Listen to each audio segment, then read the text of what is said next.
Morning guys. Anian ako guys.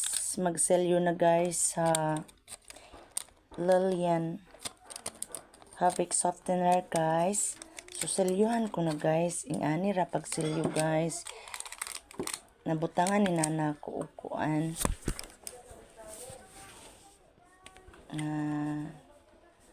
Nabutangan na ni nako selyo.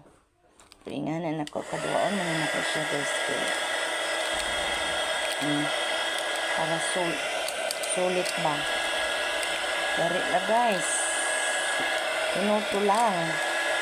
Pero kailangan ang plastic na adjud ani guys para inag blow nimo.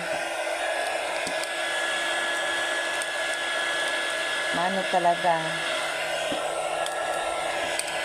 Masa hanggang lulupot talaga to.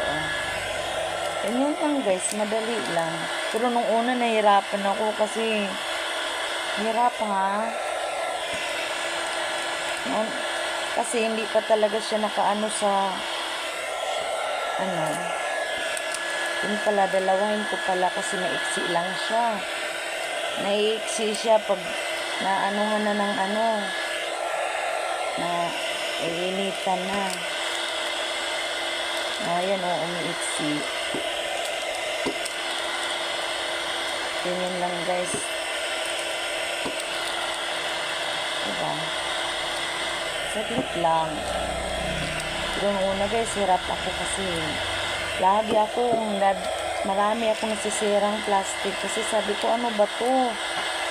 Ba't hindi na anuhan? Oh, ganyan. Tapos, ganyan lang pala siya. Dagdagan ko pa. Tingnan mo, kakaiba siya, diba? Yung isa lang.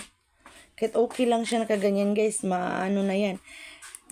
Pero nung naanuhan ko na, guys, ganito na siya. Ganito na siya, oh. Ayan, oh. Yan na siya, guys. Selyo. Yan na siya, guys. So, kailangan dalawahin ko kasi maiksi yung pagbili ko ng plastic na pang-sealed. Kaya dinalawa ko. Ganito lang guys, oh. Dapat dalawahin. Oh, dinalawa ko na. Yan oh, kailangan nakaano yung ibabaw niya. Kasi kung hindi na anuan sa ibabaw, maano siya, kumukulubot. Oh, ganyan oh. Kailangan igaganyan mo siya guys.